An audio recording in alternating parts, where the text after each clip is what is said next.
النادي الأهلي يعود بعد غياب 90 يوم عن بطولة الدوري بلوحة فنية وما أجملها من لوحة بالفوز على بلدية المحلة بخماسية مقابل هدف.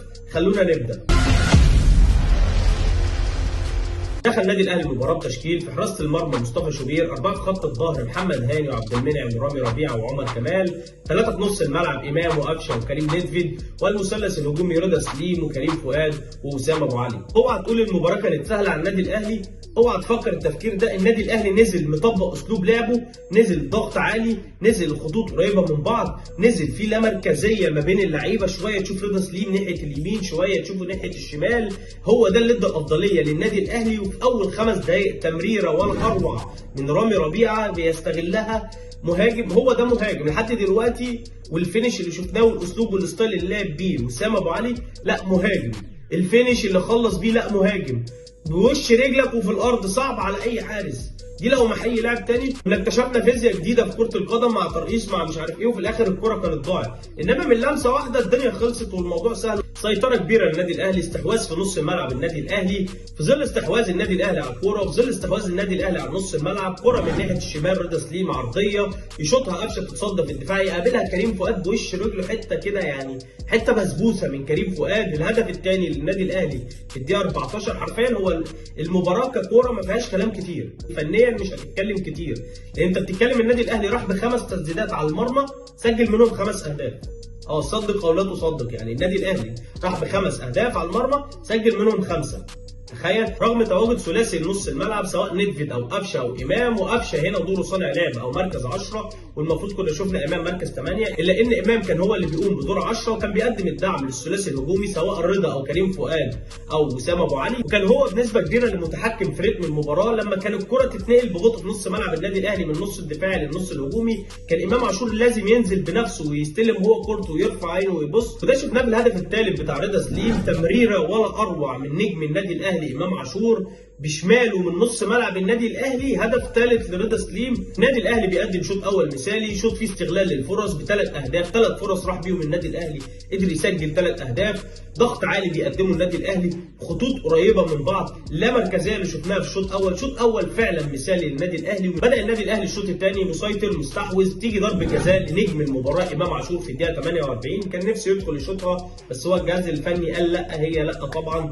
الحوارات والكلام ده ما فيش فيه مناقشات في النادي الاهلي، ده في نظام وفي سيستم النادي الاهلي ماشي عليه. تيجي الدقيقه 48 وسام ابو علي بيقدم نفسه بضربه جزاء مثاليه بيسجل بيها الهدف الثاني ويقدم نفسه لجمهور النادي الاهلي. وانا متفائل بيه كتير واتمنى يكون ده مستواك الحقيقي، بغض النظر ان مباراه النهارده مش مقياس، بس اتمنى ان ده يكون مستواك الحقيقي. لما تيجي تبص على التبديلات، الدقيقه 63 دخل موديست ودخل معلول، خرج اسامه ابو علي وعبد المنعم. خلاص كسبان 4-0، مش مستعجل مش متصربع، عايز تشوف اللعيبه كلها، عايز تطمن على حاله اللعيبه وجاهزيه اللعيبه.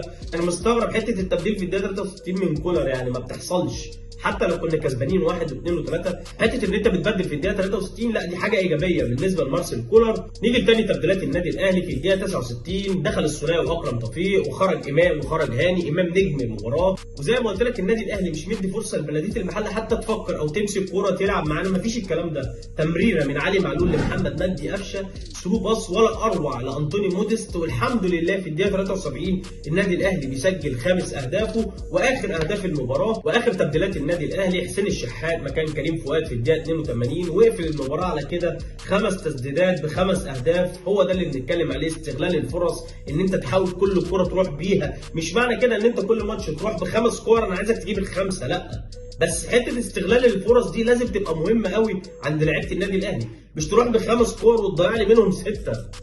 الكلام ده كان بيحصل في ماتشات اسهل من كده بكتير. هتقول لي اسهل من النهارده، والله اللي سهل عليك الماتش النهارده حته استغلالك للفرص، مش اكتر ولا اقل. التعليمات اللي كنت بتطبقها، الضغط العالي اللي كنت بتطبقه، الخطوط القريبه من بعض اللي كان بيعملها النادي الاهلي، اللامركزيه اللي كنا بنشوفها ما بين لعيبه النادي الاهلي، دي من اهم نتائج المباراه. ومن النقط المضيئه بالنسبه لي هي الصفقات الجديده. عمر كمال رغم انه بيأدي في مركز مش مركزه الا انه عمل مباراه مثاليه، رغم انه ختم المباراه كقلب دفاع مكان محمد عبد المنعم مع دخول علي معلول للباك ليفت، لانه قدم مباراه مثاليه وبيقدم نفسه لجمهور الاهلي. وان شاء الله نتوسم فيه خير يعني. وتاني صفقات النادي الاهلي وسام ابو علي، ما اعتقدش ان انت لو دورت تقدم نفسك لجمهور النادي الاهلي ازاي كان هيبقى بالمنظر ده. هدفين في اول مباراه لوسام ابو علي للنادي الاهلي تديله ثقه، تديله اريحيه، ان شاء الله ان شاء الله يكون مهاجم يستحق انه يلبس تيشيرت النادي الاهلي. في النهايه 3 نقط مهمين للنادي الاهلي بانتصار كبير يديك ثقه يديك اريحيه. شفنا لعيبه كتير زي عمر كمال زي وسام ابو علي، عوده رضا سليم للنادي الاهلي وعوده كريم فؤاد هتدي ثقه.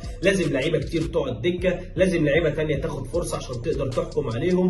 وبالتوفيق للنادي الاهلي في المرحله اللي جايه. سلام.